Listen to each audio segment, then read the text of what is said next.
All right, I think we're live. Everything looks good.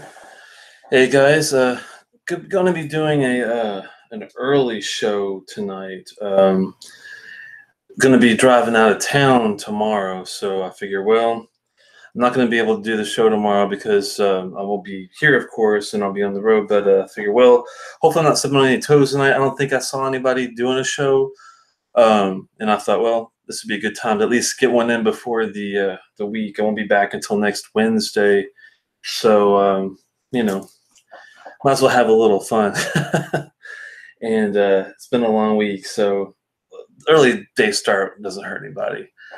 Thanks for stopping by. And we're going to look at a couple of the Scotch for Dummies. They recently did the Macallan Edition No. 2, and I thought, you know what? I saw that bottle at my favorite place, and it was under 100. It was actually, I got it for 95 after everything. And I was like, that's a good deal, because I know the edition 1 is crazy money, and it's not even supposedly as good as this one or some of the the 3 and the 4.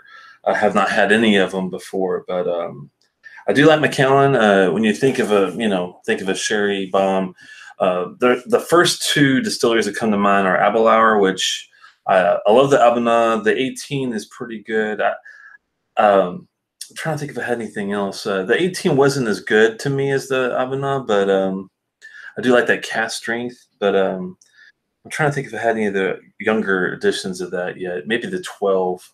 But Macallan definitely is on the other end as well, with a lot of sherry. So I thought, well, let's try that. Hey, Tom and Moose, good to see you.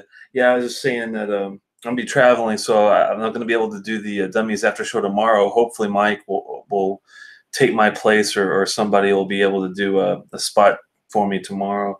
So I figure, well, I'll try to get some fun in tonight. And yes, Deanston. It's funny because they had a 10-year PX cask, and it was cheaper, and I thought, well, maybe that would, maybe I should get that, because the 20 they had there was gone. I was kind of sad, and it sold 2 days ago. I was kind of pissed, to be honest with you. I'm like, who goes and buys my Deanston 2 days before I want to get it? But they did have this last bottle of 18, and they had a couple of the 10 PX, a couple of the 12, and of course the Virgin Oak, which is their entry-level Scotch. It's a non-age statement. But the 18, as a first Deanston, I'm like, I don't think I can go wrong with that. 130 is about what you're going to look at for that one. And I've heard good things from Aquavitae and good things from the Scotch for Dummies. And I can't remember if I've seen anybody else do any reviews, but it seems like a lot of reviewers are giving them a lot of praise recently. Yeah, everyone says he's got his Scotch for Dummies coins. Yes, I did get my coins. Let me get those out for you guys. I was very excited. I was showing them to my wife. My wife's a graphics designer too, and I think Drew did the graphic arts for these. Drew just joined as well. Let me know if you did I think you did the design for all these, didn't you, Drew? Very well done. I love the fact that you guys have your own, each the 4. And I Smell Marzipan, Who Wants Sean to Pour? That's one of my favorites, because I wish Sean was like a virtual hologram that had the ability to pour anytime I needed some Scotch, because it'd be a hell of a lot more than that. And that's a pretty good pour in itself. Mark Broda, Scotch pour, you got to love that. Shut Up, Liver, You're Fine. That's one of my favorites too. I like them all. Burnt Toast for Drew. He wants to get toasted. That's everybody and their mom, pretty much. All number 15. I was lucky enough to. I'm glad they let people get a cast number for all of them.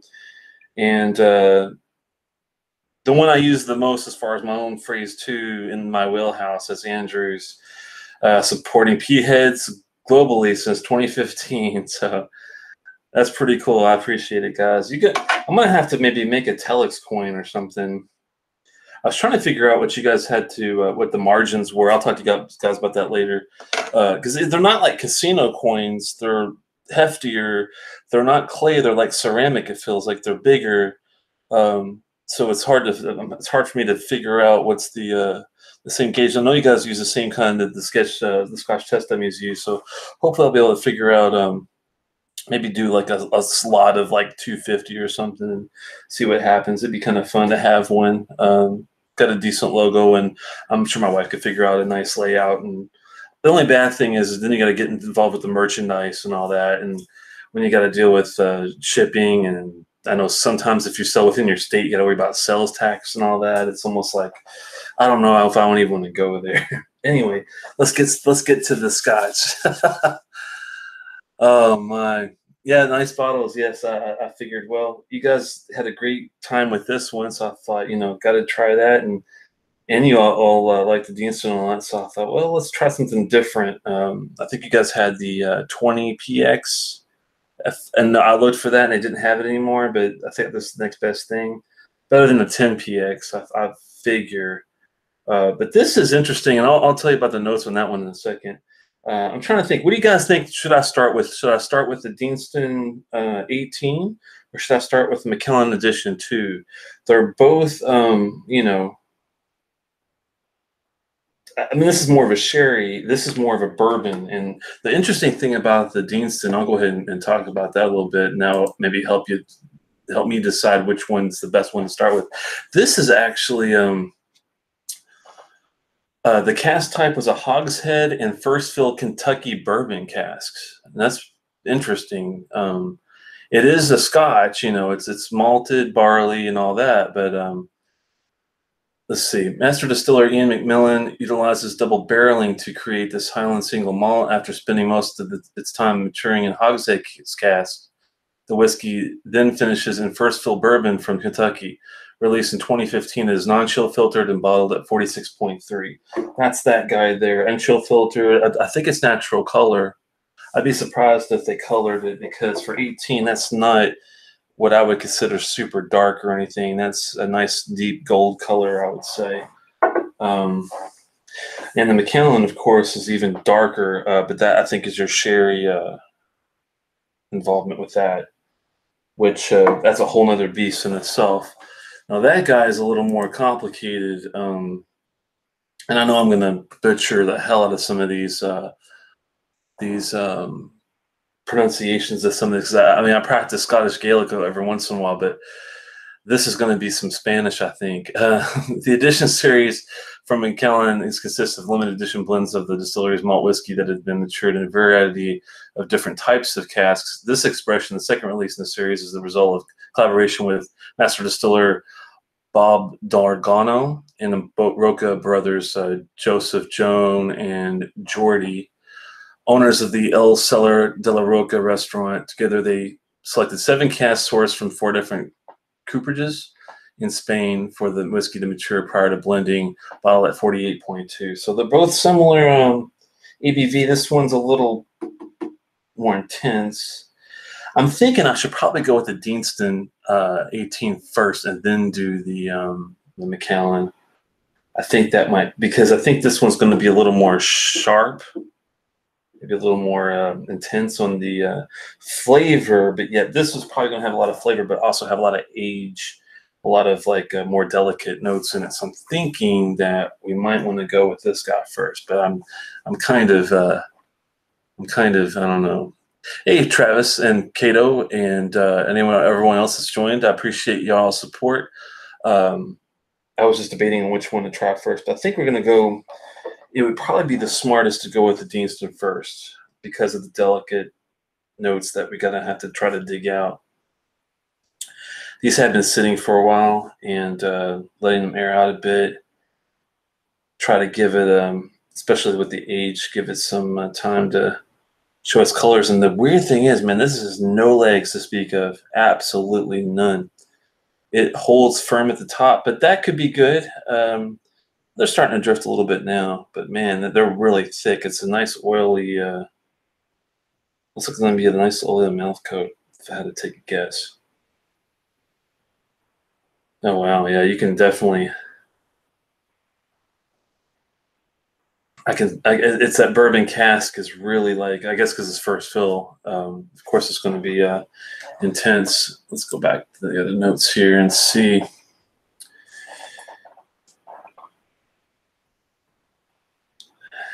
Get some really nice, lighter than expected fruit and some floral notes. Like definitely got like a candied ginger. Was like one of the first fruity things I consider fruit. I guess I'm not sure if ginger is classified as a fruit or not.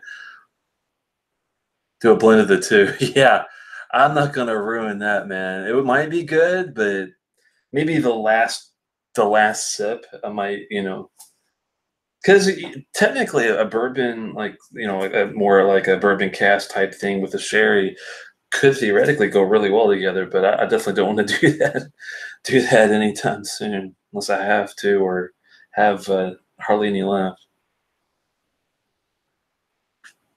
The candy, the sugar is coming up too.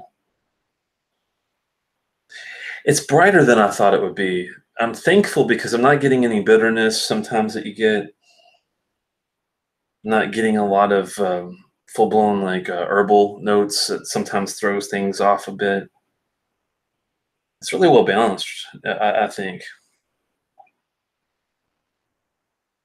I'm trying to pick some more stuff out though. I might not be overly complex. That's one thing that is kind of like I'm not sure. This you got to take some time with though to get dig all the little nuances out. Do get that nice with the once you get to an 18-year-old and up, you typically get this nice almost attic antique kind of a smell. I get the same kind of thing out of a Talisker 18 or a I've had that Macallan Fine Oak 21 had that kind of real nice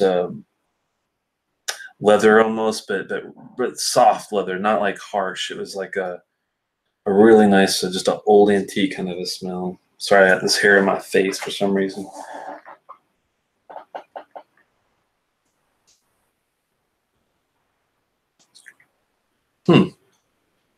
Wow. I'm so thankful this doesn't have the corn taste, but it does have the really nice sweet corn. Like, wow, just like almost drooled myself. It was so good. It's like this hot, like sweet corn with lots of butter and black, well, not more white pepper than black pepper, though. Already has a really nice finish, too, with just one sip.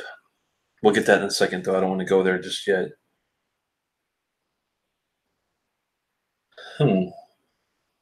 After a sip, you get like some more savory notes, but more on the line of like a really nice baked bread. Maybe some like straw hay kind of thing going on there. It's funny. It's kind of reminds me of the Springbank, the 14 bourbon wood, with more age, of course, to it. It's a little more refined. That's might not be as beefy as far as the ABV on that guy. 50, yeah, I think it's like 55 point something, a little high. But really, for this, I'm actually glad it's more of like a 46.3. It doesn't need water. It doesn't need, a lot of time other than let it air out for a bit. Let me get this. Sorry, guys. Let me get my glasses off and wipe this. This eyelash or hair is like right in my field of vision. It drives me crazy.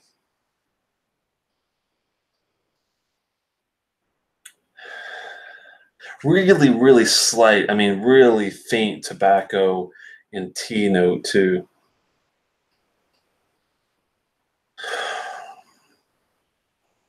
I don't smoke cigars anymore, but I tell you what, I think this would go really nicely with a cigar. I'm thinking so. Hmm. That does. Let's go for another taste on this in a moment.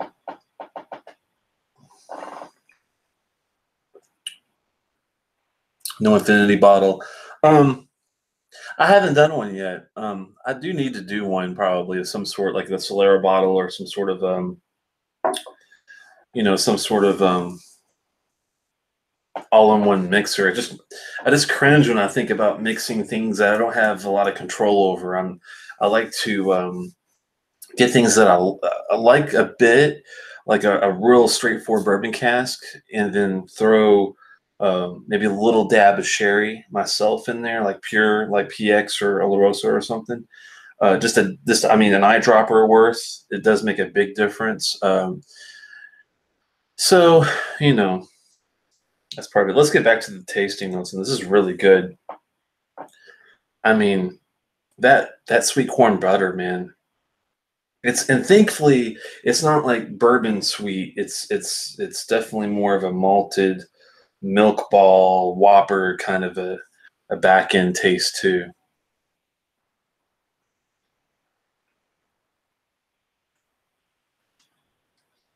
A hint of lemon, like southern sweet tea. That white pepper still there. I mean, it's 46.3. It's not like completely minus a burn, so I think we can give it a little water. I think I forgot my water dropper. I think. Hold on 1 second. Let me get over here real fast and grab it real fast and try a little drop and see how that goes. It definitely, I think, can handle it. It's not overly delicate, even for an 18. Where I think we'll be all right. I'm gonna go down just like a couple drops. I mean, we're talking like minuscule, like not even hardly anything, because you can always add more. You can never really take it out unless you drink it and pour it in another glass, I guess. I do that on occasion. So I hope Mr. Lee's not watching. He'd probably freak out. Scotch Dummies, I'm working on how to take a picture with all 4 coins. Yeah. They do. I'm not sure if how easy it is or to find them to fit these particular ones, but I have seen some of these challenge coin stands. I just gotta look at the dimensions to see if they'll fit. Thankfully, the test dummies and 4 dummies, their coins are I think exactly the same size, so I think it'll work out with a similar stand that will work with that. There is an 18th edition cognac casks. Oh, that would be interesting. The 18 sold out at TW. Yeah. I'm not surprised because this was their last bottle, and they also just sold the last of the 20 PX that the dummies had before. I had my eye on it for a while. I should have snagged it, but they sold that last one 2 days ago. So Deanston has been selling extremely well, and I think it's because of people like Scotch for Dummies, Aquavite, and everyone else. I think Swami's done a couple. Have all really enjoyed their stuff. And now this is being my first Deanston, I can definitely see why. 130 sounds expensive, but honestly, for an 18-year-old, that is not out of the question. I think Talisker 18 similarly priced, and another really good 18-year-old. The only Lagavulin 18 you can get is that Fish Hill one, and that one's a total bitch to find. I had to like go through everybody and their mom to find that one. That was a pain. Other 18s are like Lafroig 18. You can't get any more. Lure is the closest thing. It's not an age statement. Same thing with Ardbeg. They have this. They had a 17 at one point. I don't think they sell it readily anymore. So I mean, it's really hard to find a really good. But no, having 18 is a good one. That's a lot cheaper, actually. I think I'm trying to remember. No, that's probably around one. I could look, but I'm pretty sure it's around 140, 150, something like that. And I haven't had a Springbank 18 yet, so that's probably around the same kind of. So I guess your 18s typically range from like 130 to 150. It seems like Glenmorangie G18, and that'd be a good one. I haven't tried their. No, I did. I did have the 18 at the at an expo here in DC. I mean, it's okay. I wasn't blown away as much by Glenmorangie's other offerings, like a lot of their private edition stuff or their. I mean, even some of their other core stuff, like the Kits Ravan and the Lasanto. I mean, those are really good, and almost even enjoy them more. But I'll have to give the 18 some time. I think with some of these older scotches, unless you take the time to really go through the motions and fine tune everything from your nose and your palate and get your finish, and you really like get into it deep. It's really hard to appreciate. I think a lot of that. Allardyce, yeah, that one's expensive. That one runs here. I mean, at least in Maryland. I know it's not expensive if you go overseas, but if I'm not mistaken, even the cheapest around here was like 180 something. Let me verify that. But I'm pretty sure that the Parliament was like 230, and I think the Allardyce was around. Gosh, I think it was like 180. But let me take a quick look and see if that's the case. Bad thing is I have so many different sheets here that I've got them all mixed up. Here we go. Yeah, 189.99 is the Allardyce here, and 239.99 for the Parliament. So we won't even go to the Kingsman or Grand Reserve or anything like that. That's some crazy stuff there. Yeah, get it shipped in the UK. That's true. And that's the weird thing. I almost went for the Macallan there. And that's the weird thing, Glendronach, man, they sell really high.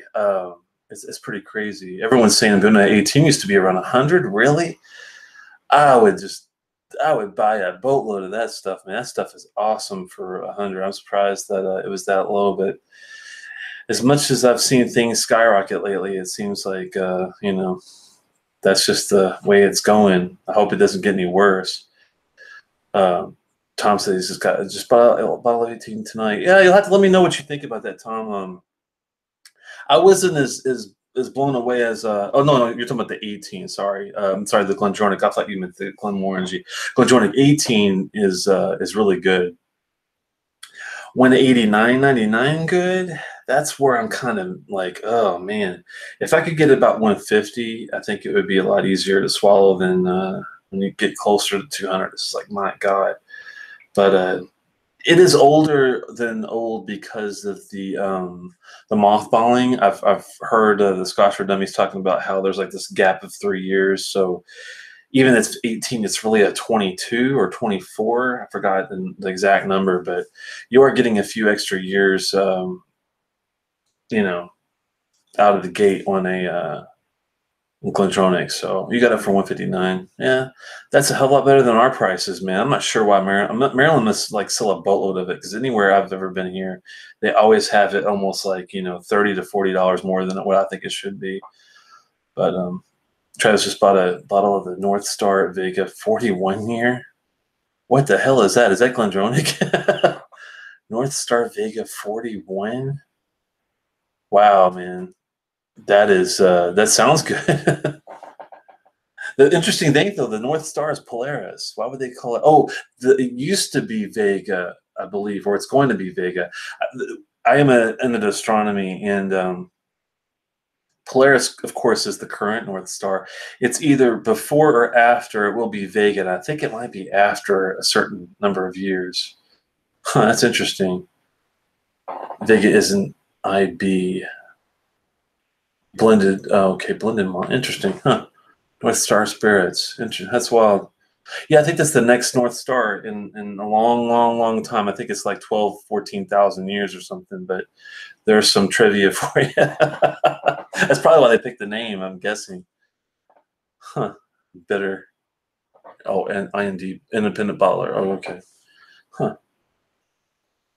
North Star is an independent bottler that Ralphie did a show with him. Oh, cool. Only 400 bottles. Wow, that's rare. Yeah, that's one person I haven't watched in a while. I need to get back and start watching some more Ralphie stuff, because I do enjoy it. And it's weird because once I've got into the whiskey community, I'll usually watch a lot of the guys that are part of the community, and then once you get involved with watching all these guys from Keith and Swami and all Scotch for Dummies, Scotch Test Dummies, and all those guys, it's like you forget about like the original guys that started the whole thing. So got to take some time and sit back and watch some of their newer stuff too. They're still going strong. So about orphan bottles and bottle them under North Star. Oh, okay, orphan casks. Yeah. Oh, that's interesting. That's one thing I haven't really gotten a lot into is the independent, not the independent, but the blended, well, the independent blends. Douglas Lang and Compass Box are the only ones I've really gotten into that where I'm like, I've had a few that were always pretty damn good, I have to say. 700 milliliters, huh? Dark Sherry Bomb. That sounds really good. Ryan says he picked up a Deanston cast strength wine finish 9-year and Carriages Madeira. Man, I love that Carriages Madeira. That's the 2016? Yeah, 2016 of the Carriages series, and that's one of my faves. It's kind of sweet, but I like a sweet peat, and that is right up my alley. Really good flavor, and I really got the cast. Some people didn't get it, but I think I really got into that one. Decent cast strength wine finish sounds interesting. 9-year. Oh, do you know if it's a Barolo wine? If it's or what type of wine it's finished in? I'm just curious if they tell you. One thing about it I like about a lot about this is the finish too.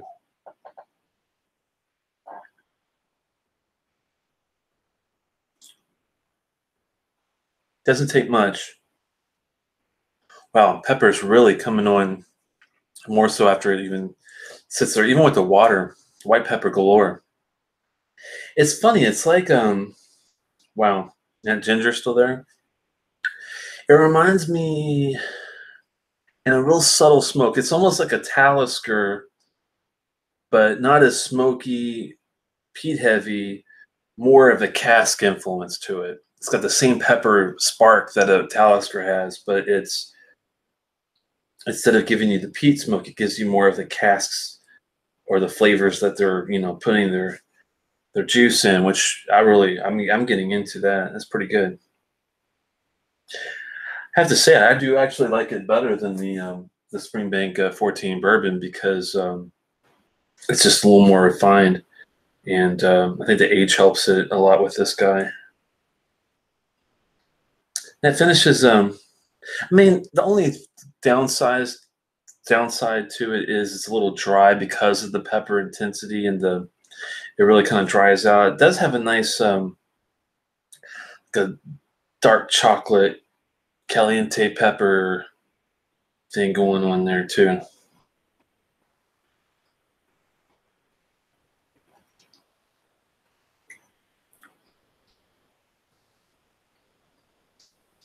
A little bit of toffee.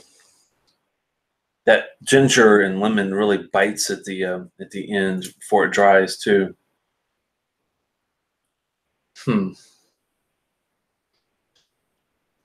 I do like it. Finish wise, butterscotch and toffee comes through in the end, which really that helps that dryness. Wow, it's tasty. I'm just trying to think of how I would rate it to some of my other like really favorite like 4 to 5, star the 0.25 increment. How would I rate it against like a really damn good Ardbeg or a really damn good Lefroy? Or my Talisker 10 is a damn good dram in itself too. I mean, that's a 4-star 10-year dram, 4.5 almost. This is up there. I'm thinking I'm gonna give it a. I think it's going to be a 4.5 because the only thing I can really ding it for is the because it's got the age, it's got a good ABV, 46.3. I know it sounds a little low, but it's not. It's actually pretty spot on. It's not chill filtered. I don't think it's colored. If it was, I'd be really surprised because they didn't really put hardly any in it if it's colored at all. It seems like it's well. They put more love in the bottle than they do on the marketing, which is good in my opinion. It's funny because it's got natural ingredients: water, malted barley, and yeast, and that's what you get pretty much. I like the way they do that. Burn Stewart Distillers, distilled and bottled by those guys. Interesting. But yeah, I mean that's the finish. Maybe not so dry, but it's not bad. That's the only thing I could really complain about really on that one. And you can never have too much age. So if I had my hands on like the 20 with a PX cask, and if it had not a dry finish, that would be probably like a really good 4.75 to 5. But I'll have to wait and see if I get my hands on that guy. But that's up, definitely up there. All right, let's take a look at the old Macallan and see what we get. Sorry, I'm trying to keep up with some the comments here at the same time. So I'm looking up here. Let's say Jason Whiskey Wise gave it a 94. Was that the which? Oh, that was the Deanston Case Strength 9. I'm assuming. Oh, it's a Bordeaux at 59.7. Wow.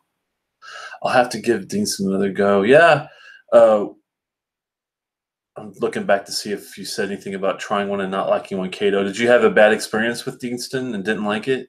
Just curious. Cato, be careful with that 18. Trying to see where was it the 18 that you bought, or I'm just trying to figure out what you guys are referring to there. Travis says, "Good Dram Show guy reviewed all the releases a week ago. The Fiega 41 and the Spike at 20." Oh, they must name all their bottles after stars. That's pretty cool. The Spike is another one. Kiddos pouring from a new bottle is different experience after not just had air in the bottle. Truly, yeah, big time. Yeah, I went back to the Milchon, that Glenmorangie Milchon I recently had, and after, I mean, it's almost gone, but because I found that if I blended it with what was it? I was blending it with God, no, I can't remember. I think it might have been that Glen Scotia Victoriana a little bit. The two married really well together, and I liked it a lot better than what it was by itself initially. But earlier tonight, as a warm up, I poured the Glenmorangie Milchon just to see if I've got that sweetness that everyone talked about that I didn't get initially, and it was a little better. The finish was a little still kind of lacking something, but at least the palate improved with the oxidation and with being that like there's only like about that much left in the bottle, so we're not talking much, but I think that bottle does do better with some air. So that one, if ever, I don't think I'll ever, I'm not going to go out of my way to buy it again myself. I mean, I rarely do that for any whiskey because I like to try them all. As you can tell, it's like Pokemon. If I did ever have that, I would pour it, decant it, but seal it off like, after it aired a little bit, and then, start trying to enjoy it after, some time. See how that goes. Let's see. I'd give it an 86 if anybody cares. You're talking about the. Are you still talking about that Deanston Bordeaux or a different Deanston triple? I'm just curious. Craft expression and chill, no color. Yeah. My experience with Deanston in general over the years has left me less than thrilled. Oh, okay, gotcha. Just might not be in your wheelhouse. Yeah. I was really looking forward to the 18. I went through the same thing. Not bad, but I'm not buying another. Yeah, it's it's on the pricier end. I mean, personally, would I rather get this or an Ardbeg Ugadal? I think I'd rather have the Ardbeg Ugadal, but that's more of my type of drink because I want that peat smoke. I want that toffee, coffee, chocolate, intense bomb of flavor, and sip it all day and night. This guy is good. It's takes a little more time to really pick all the things out. I'd say this is more of a cerebral kind of a dram if you're, you know, in a mood to get a lot of different types of explosive taste. And if you don't mind a dry finish, that's when I would go back to something like this.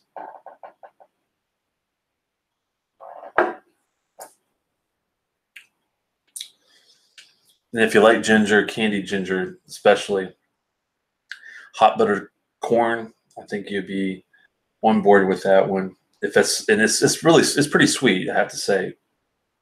If sweetness isn't your thing, I don't think you're gonna like the 18 Deanston. That's just my take on it because I definitely get a lot more of the sweet and the pepper, white pepper, than I do any.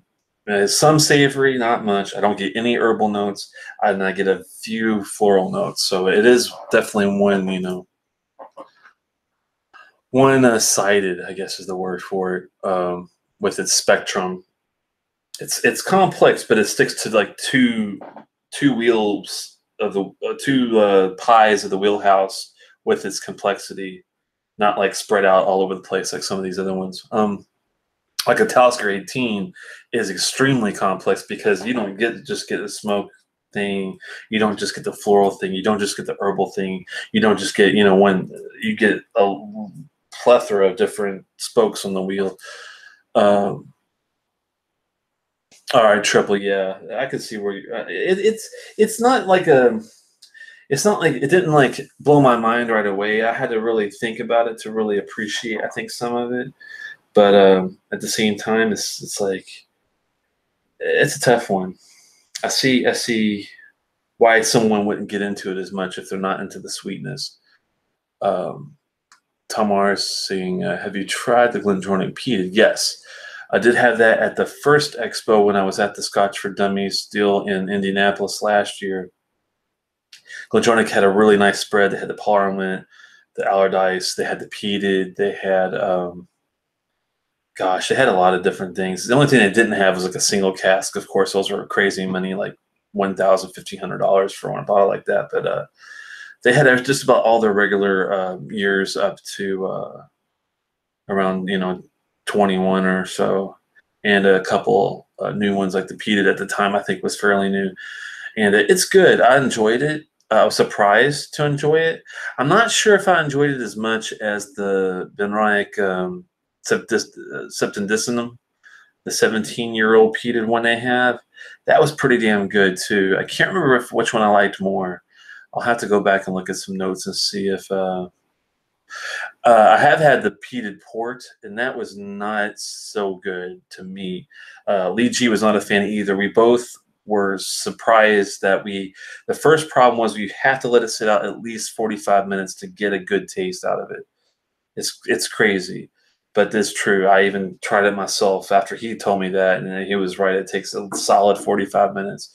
Even after letting it sit out and with water or without, all sorts of oxidation, non-oxidation. The finish just was not really there. It wasn't a dry finish. It wasn't like overly anything. It just did not really exist much, and we were both kind of like scratching our heads, like what the hell. That's the only, like, I wouldn't say bad Glendronach I've ever had. That's the only Glendronach I've ever had that was kind of like not fulfilling. Didn't really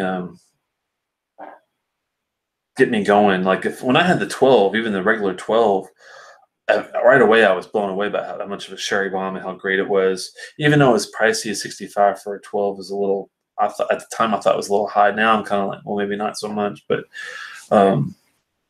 and the 8, oh my God, their 8 is to die for. It doesn't sell in the US, but if you can order it from the UK, definitely get your hands on the 8. That thing is badass, and I actually like it. I think better than the 12. The 15 Revival, I mean, you don't even have to say anything about that one. You know how good it is. And then the 18 and 21, of course, are up there. But and the peated was good. But that peated Portwood, I would try to get a sample before you go down that road, just because of a couple people I know. Also, not just myself, have had kind of a weird experience with that particular bottle. Travis asks, "Are all your bottles back there open? Do you gas them or just let them air out?"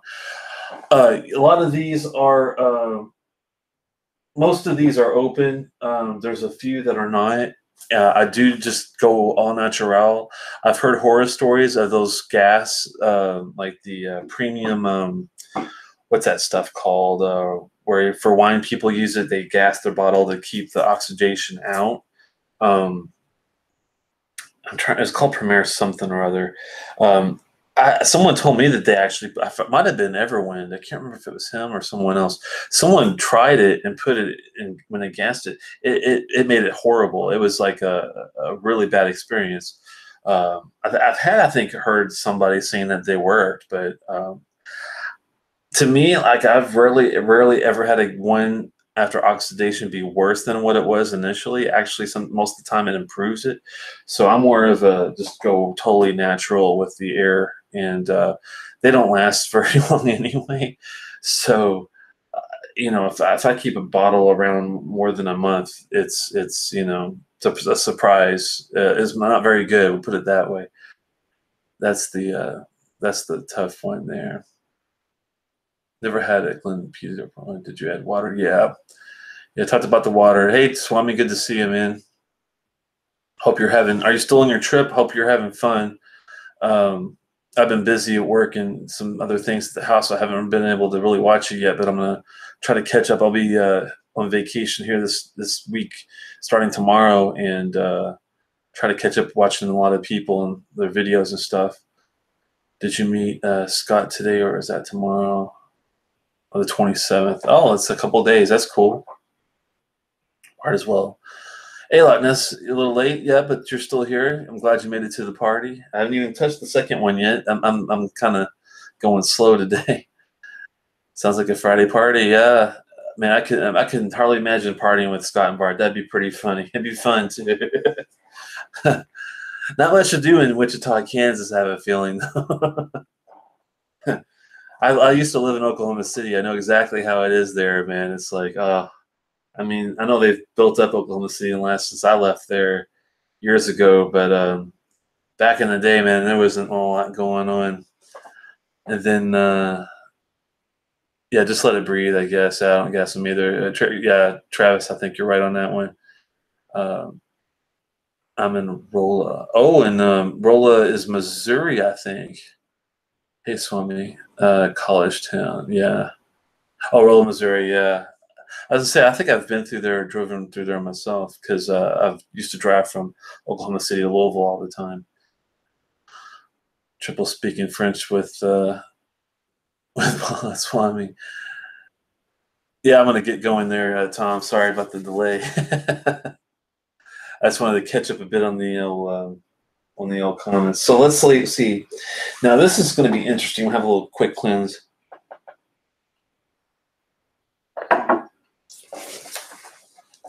Because the Four Dummies did this one recently.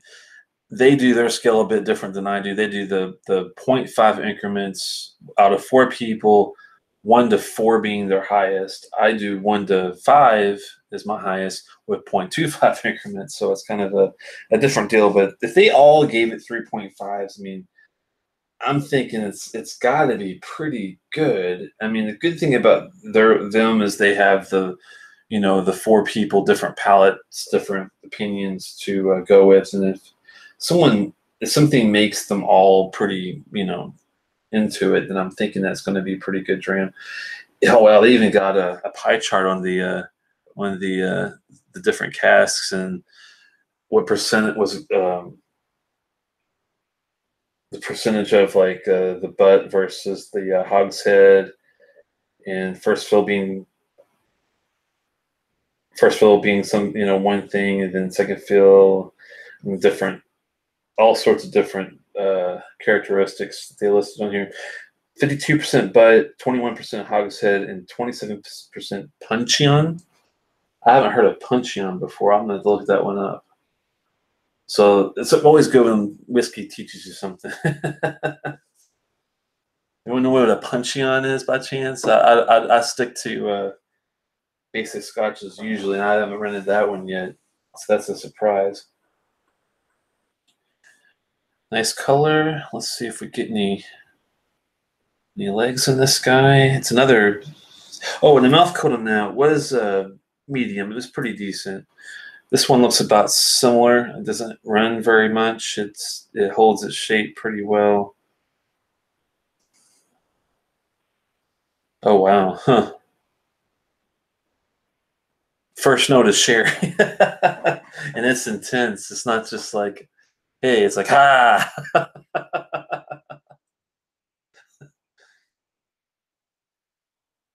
Oh wow. Definitely get some really slight sulfuric, but extremely like slight sulfuric notes in there, which I like. I don't get turned off by the sulfur. Some interesting mixes of like orange and toffee.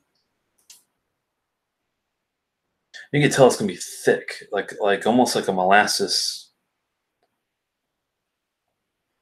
Get some like root beer kind of a note in there, like a sassafras kind of thing. Huh. Lots going on. Get like there's some herbal thing, maybe really really low key sage. Not, I mean, just like a little smidgen, not enough to pop out and say, oh, there's an herbal note. It's way way way in the back. Hmm.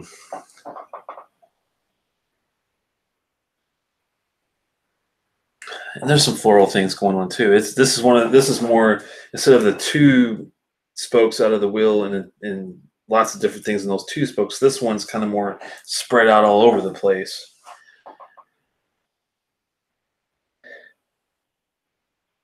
Some like almost get like a chocolate mint scent to it.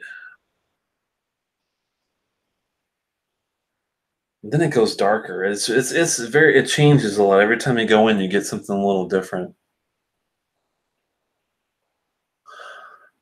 Somebody likes the edition too as well. It looks like Grappo time. Oh, GoPro time. Sorry. Not as much as the one, but very nice. No, I haven't had the one. That's one I have my eyes out for, but I'll probably never find it. Huh. I'm trying to get some more stuff out of there, but I mean, it is nice, and it's all over the place. And for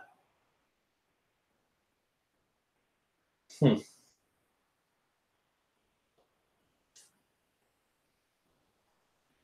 it's almost like a brisket in there too, like a little meatiness, little.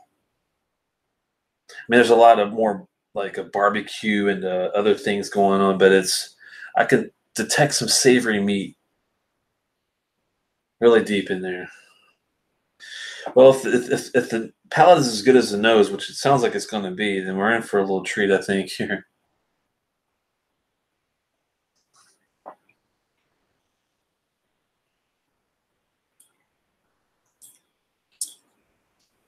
Ooh, hello. Mm, that is something. That is good. That is better than the Abanat from Abelauer, I think, even from the first taste. Because not only do you get that Christmassy kind of spice, the Chinese allspice, that kind of thing, you you you get a really nice balance with a little more. I'm not sure if the sherry's is as forward as the Abanat, but it's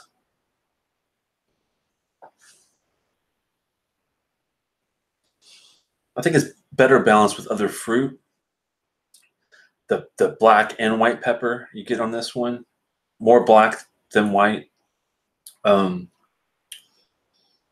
hmm, trying to think of what is that after like butterscotch. It's like some butterscotch creamy notes right after that spicy goodness. You get more of a with this. You get more of a voyage, more of a journey than you do with an Abanat, I think. I mean, I think the Abanat's great for like a Christmas time, by the fire dram, and you can play with the water a bit. It's 60 something, 61%. So it's another way different type of deal. This is another sherry bomb, but this has got so much going on. Definitely more complex. I think it's older too, if I had to take a guess, even though they're both NASs. I'm thinking just by the quality of the juice.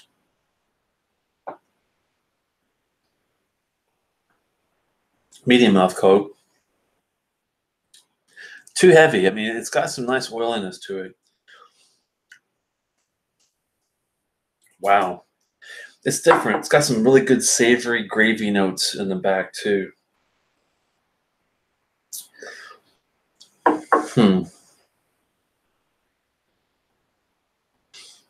Ends up like a. I'm trying to decide if it's milk or dark chocolate or a combination of both, maybe. Because it's a really nice sweet milk chocolate. It kind of goes into a dark chocolate, and then it still has that butterscotch cream in there too, with all the spiciness still going on. Wow, man. I'm actually glad I went back to get this one because I was kind of torn if it was worth even doing because I mean, a couple Macallans like the 12, it's okay. It didn't really wasn't as flavorful as I thought it was going to be. Um, and I'm talking about just the standard 12, not the double cask, but the other regular 12. I'm not sure what they call it, but it's okay. Um, and I've had a couple others, but this is definitely in the class by itself. The rare cask black I love. The rare cask regular I wasn't as impressed with, especially for the money. Um, but the rare cask black, if you can find it, that one is definitely a good buy.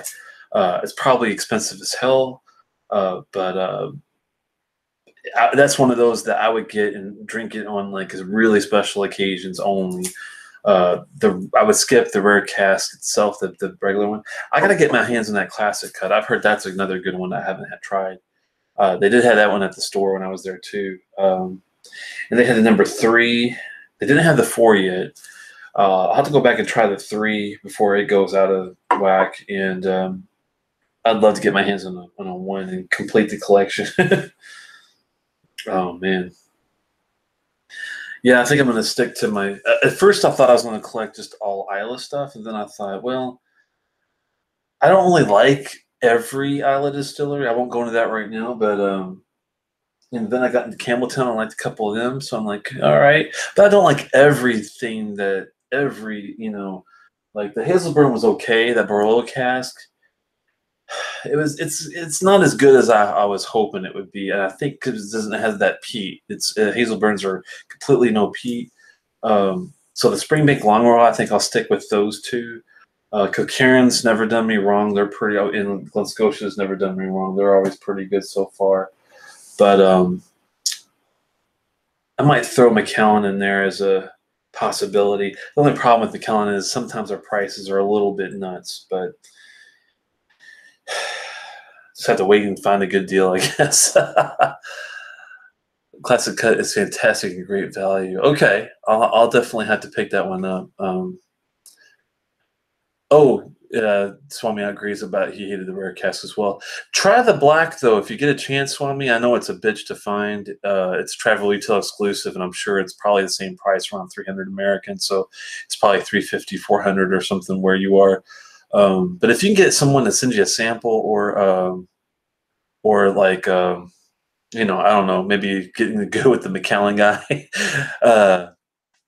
I would try it, man. I think you'd be impressed because that smoke, the peat smoke it's got with it, and it's got a completely different profile than the rare. The rare was kind of a big surprise. I mean, there was some aspects of it I enjoyed, but as far as like the black's up here, the black's like up here, and the rare is like down here. We're down here somewhere.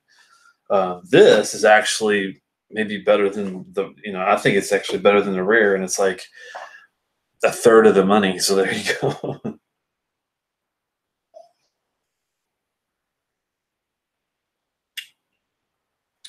I can see why you guys like this one a lot. I can see it definitely. That is a really nice, spicy, sweet, savory, well put together. I mean, I'm surprised they got this out of all these different. I mean, they went all over the place. Spicy ginger, a greenwood toffee, a light vanilla citrus, and a dry fruit sherry. I mean, my goodness gracious. I was going to talk about the cast, but I would butcher the names. There's like, uh, they're named after themselves, actually. Never mind. No wonder. Okay. I guess they actually picked their own casks and just named them after themselves. That's interesting. But they did a hell of a job, man. If you got 3 other brothers to pick casks, I guess you got something going. I guess that's the secret to the sauce.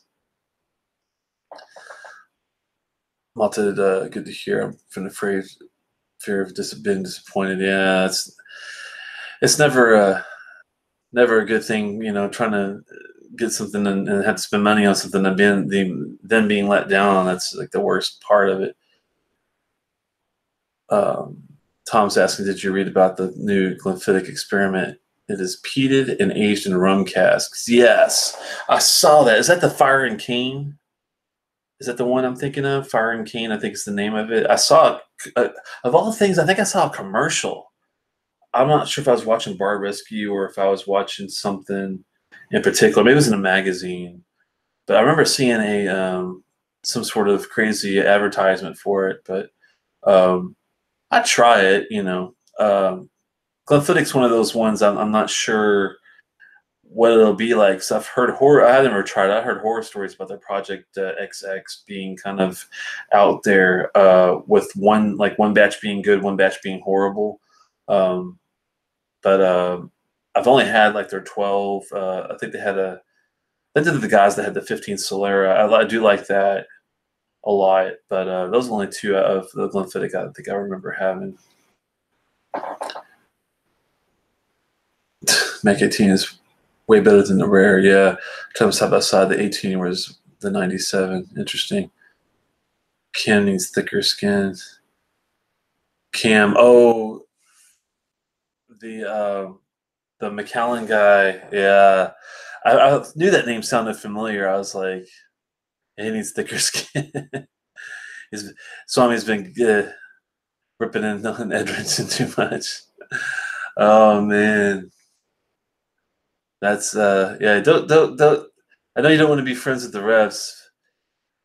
That's the tough thing about it. Our hobby is so expensive. It's like you want a little help, but you don't want to sell out to the man either. So you want to try to, like, you know, be as subjective and as true and, you know, to the point as you can. But if they're willing to help you out with something here and there, then it's like, I haven't taken anything from anybody.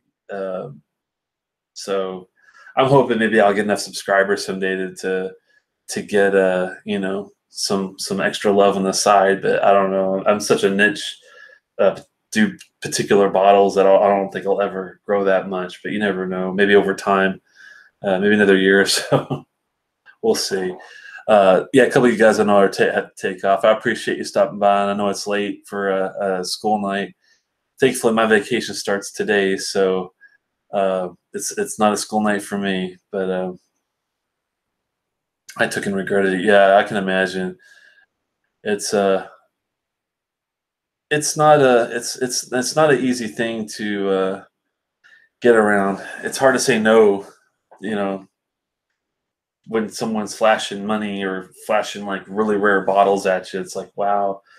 But yeah, I think your subscribers will help you out eventually anyway, or if you can figure out a way to make a coin or make something like a hat or something like that to sell, maybe that'll help out. I know Swami's got some shirts out there. I need to get me a shirt, Swami. Hey, Richie, good to see you stopping by. A couple people leaving, and we're getting a couple new ones already. That's good. We're having Macallan and Deanston. They're both pretty good. I think I do enjoy this edition 2 more than the 8. Well, it's different. Maybe I shouldn't say more. I think they're both damn good. They're just different styled whiskeys altogether. It's like, you know, apples and oranges almost to an extent. But with this guy, not as dry on the finish, thankfully. Still got some of that orange peel going on. That toffee creaminess, that tobacco tea. There's so much going on. That's all still in the back, smooth.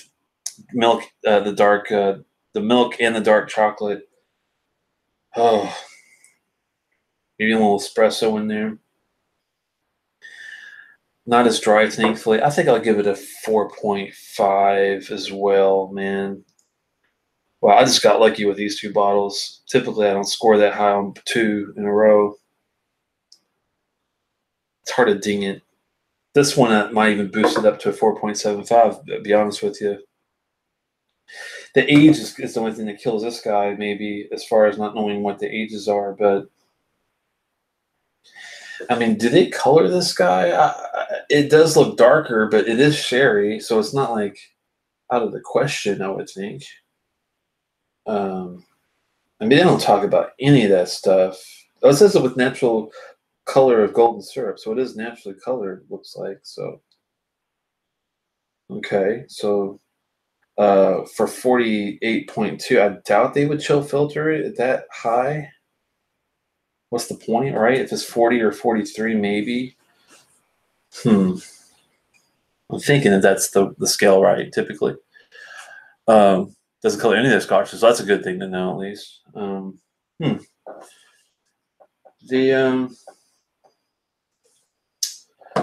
don't know. I think it's. I'm just thinking, is it worthy of a high mark like that? But it really is. I mean, if you can only ding it on age, it's got, it's all, pretty natural. It's got a good ABV on it. It's got a great taste. It's very complex, well balanced. I'm thinking it's equal as far as I think its mark. It's just completely. It took completely different roads to get to where it is, because this is that, the bourbon, the age with everything, but the dryness just kills me. This one's got everything, but might not be as refined as far as some delicate notes might be missing, but I don't really need that to be happy either,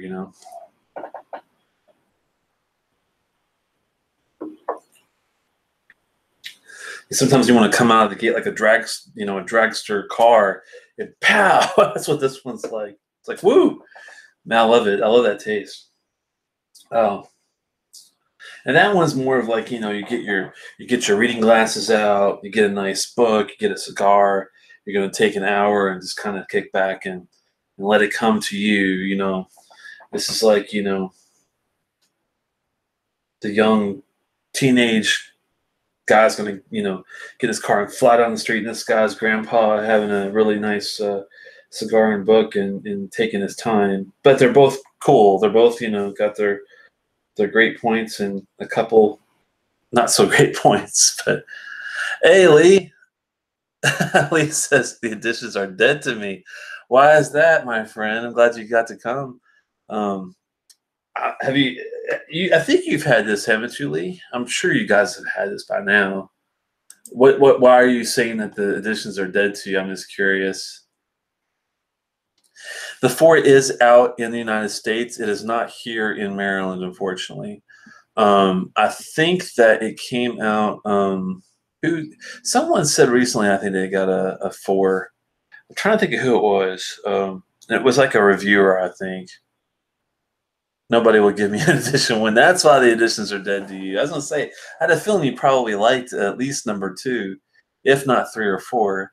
Hey, Lee G, do you already have 4?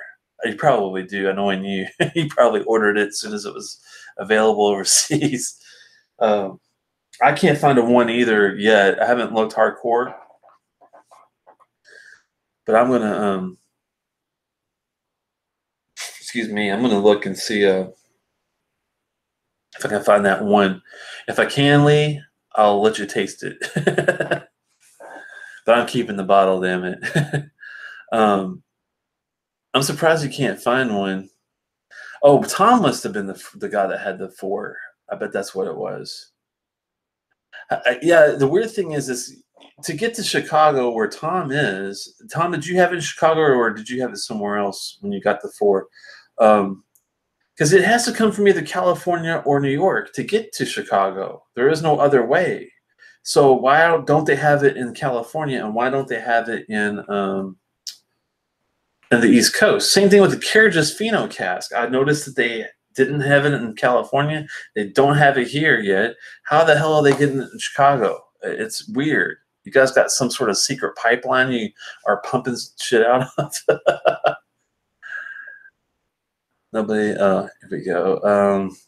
I have 2 and 3, but haven't ordered the 4. I see asking price of 4 close to 150. Wow, that is steep. I guess 2 sold so well, but for 95, man, this is pretty good stuff for 95. I have to say this was a definite keeper. I have to say on this one. Richie says when they came out, I bought 4 of the one. I still have 1 left. Oh, Richie, how much how much to part with that, dude? Lightness says, Lee, you finally get everything. This one should be a breeze for you. That's true, man. You would think, but there's only certain places. Chicago has the 4. How does Chicago get the stuff if California doesn't have it and we don't have it in the East Coast? How do you guys get your shipments in? It's got to come through either California or New York, right? I can't think of another way you could get it unless it's like imported from Canada, maybe. Let me know, Tom, how you guys get your stuff, because the Carriage just eludes me here. It eludes California, I'm pretty sure, but they have it in Chicago, I'm pretty sure, as well. It trips me out. I'm not sure how they're doing it. Lee says he can find bottles of the one, but asking prices have approached 450 to 500. Jesus Christ. That better be some kick-ass stuff for that kind of money. That's crazy, says he paid 99 for his number 4. Ooh, is that Canadian or American? Crazy. Just curious. That's cheap too, even if it is either way, Canadian or especially Canadian. But if it's American, that's pretty cheap. Where'd you get it, Crazy? I'm just curious. Was it in Canada? Lockness says, Lee, that price is right in your wheelhouse. Knowing Chicago is 2 months behind every other state. Not sure why we got it so fast this time. I think you guys got the. Did you see the Carriages Fino cast, the 2018 Carriages there, Tom? Let me know if you see it there. Lee says he's considering VFM on the additional one. It's not worth that price. VFM, what is that, Lee? Is that some sort of auction deal? Huh. Tax included, U.S. Wow. It's not worth $500. Yeah, I wouldn't think so. I've heard that the one isn't actually all that great. That's why I'm surprised people are charging that kind of price for it. New Hampshire. Ooh, maybe that's where all the good stuff's going into. And they don't have taxes in New Hampshire, I've heard, I think, for alcohol. Sounds like I need to make a trip to New Hampshire. Because I have heard that they do have pretty good stuff sometimes. We got that Lefroy at the same time as the Macallan 4. Yeah, you guys got some sort of new something going on. Hey, Tom, next time you're at Benny's, wherever you go to get your stuff, ask them how they're getting stuff before the East and West Coast. I'm just curious. Let me know if you don't mind. Send me an email, telex@outlook.com. Because I'm going crazy. I can't believe they don't have the 4 or the Dufino where I usually go, because these guys usually have everything. And last I heard, the Lefroy guy quit or something on the East Coast. Maybe that is what the problem is. But I don't know. Maybe I should take over for him. I think I got the credentials. That's crazy. He says New Hampshire liquor stores are government run. Oh, really? Wow. Maybe that's the ticket. Maybe you have to. Well, Lee would have had the. Well, he actually did get the Fino already. Maybe Virginia and New Hampshire and the government like states are got like a 1-up on the Macallan/Lefroy stuff. Maybe this go around, because I think Lee G had the Fino cask way back. We took a look at that one last week. It was really good. I'm so glad I wasn't bummed out like the Kilholman Port cast deal. I'm sure will be kind of like are you talking about the Carriages 2018? Yeah, that's the Fino. Show's still going. Damn, late again. Hey, Santa. Yeah, sorry, I'm going to be traveling out of town, so I thought I'd give it a go a day early because I'm not going to be able to close for the Scotch for Dummies tomorrow. Hopefully Michael or somebody will be able to take my spot. I won't be back till next Wednesday. See you later, Lee. Have fun, man. Oh, you got his bottles from New Jersey? What a you were like the ordering master, man. I gotta get your email list or something. Canada was in New Hampshire. Wow. Are you still bitter about New Amsterdam? I remember learning about that in history where there was New France and New Amsterdam, and I think we kind of split it with you guys or something like that. Well, it's good to see you, Santa. I'm glad you made it. We've been just chatting about the Macallan Edition 2 and the Deanston 18, and then we kind of got into finding the Edition 4, and Crazy's asking if 125 Canadian is a good price for the carriages. Let me tell you in this 1 second here. 125 Canadian to USD is right now, that's $95.87, and I would say that is a decent price. I've heard it being anywhere from $90 to $100 is like the going rate for carriages out of the gate. That's every year. That's pretty much what they run. They do go up once they've been out for a while, when they get kind of rare, up to about 120 is like the high, and that's the United States money. 120, which would be probably like 140-ish Canadian money. So that's what you're looking at, like at the tail end of the aftermarket. And then when it goes to like secondary market only, then it bumps up sometimes to $300 or $400, and that's for like the old school ones that you can't get. Like I already drank it, but the Amontillado carriage is over there, that yellow one, that would probably go for $300 or $400 after market now if I had sold it on an auction or something. But the Portwood, probably similar, probably $300 or $400. I'm thinking that's the 2013 carriages. Yeah, so Chicago just got a bunch of Lefroy 10 cast strength. Ooh, that sounds pretty good. I always like their cast strength. I haven't had one in a while. I've had an empty up there for a bit, but I'll have to replace that at some point. Richie really likes the Edition 2. Yeah, I was not let down. I was definitely happy. I'm going to take this with me tomorrow, and maybe when you guys do have the live show, I won't be able to do my own show tomorrow, but I'll be able to have a dram and enjoy it with you guys. Hopefully, maybe take a couple bottles with me.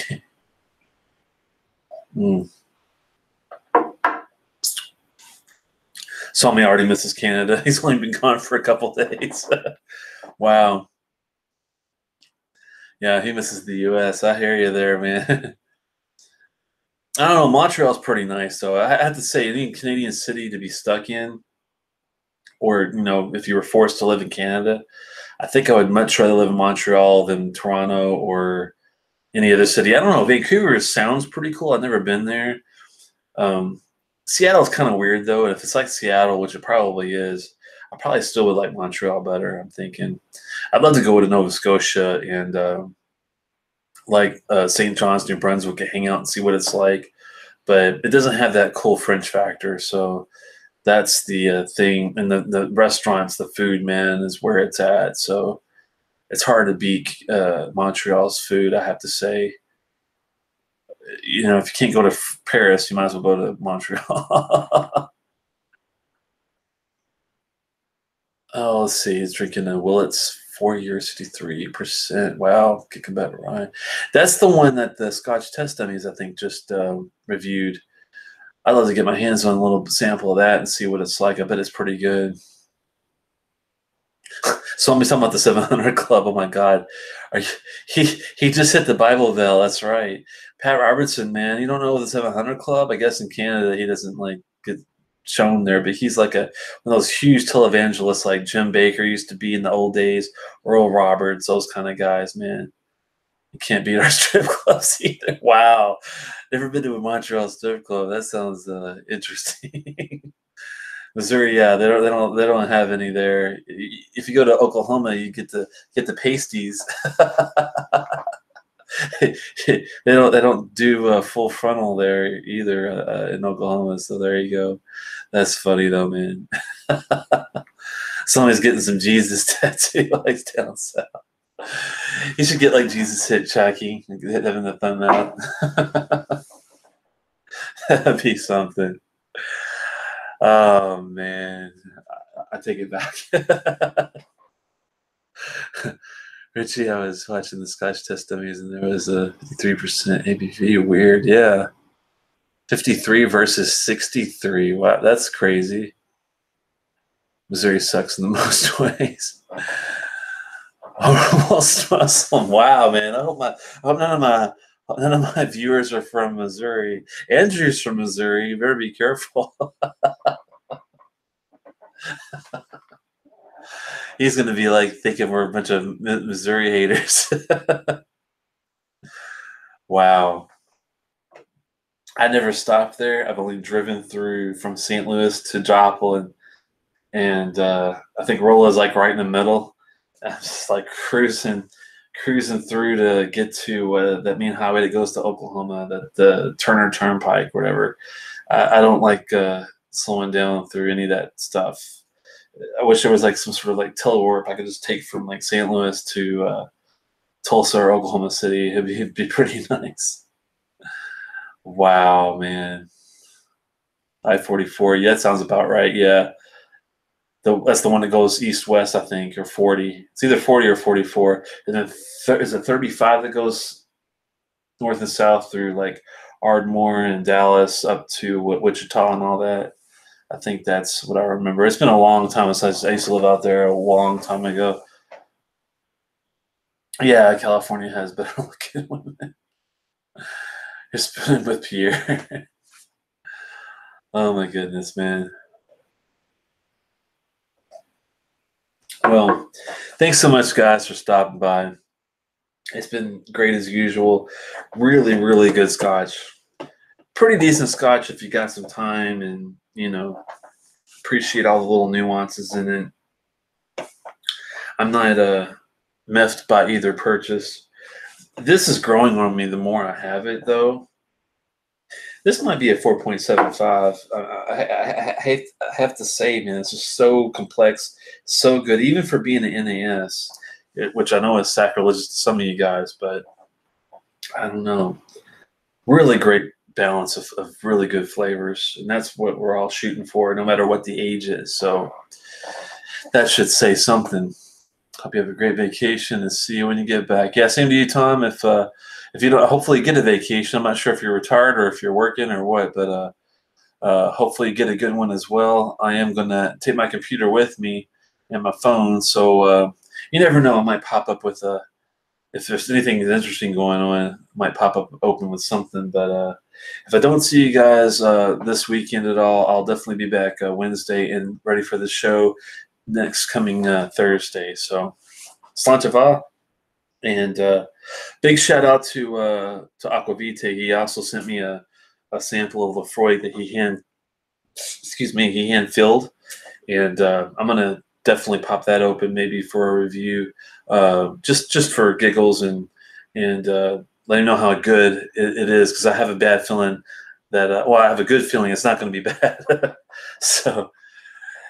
That's on the to-do list, and Bobby Parnell's sent a couple of good samples. We'll take a look at the old Talisker. The old particular Talisker 8. That should be something interesting to look forward to, as well as a boatload of samples. Mr. Lee and Paul and Pranay and Scott and I have need to dabble in some off the wall like Knivi and Brevenel, and I think there's like a special Tamdu.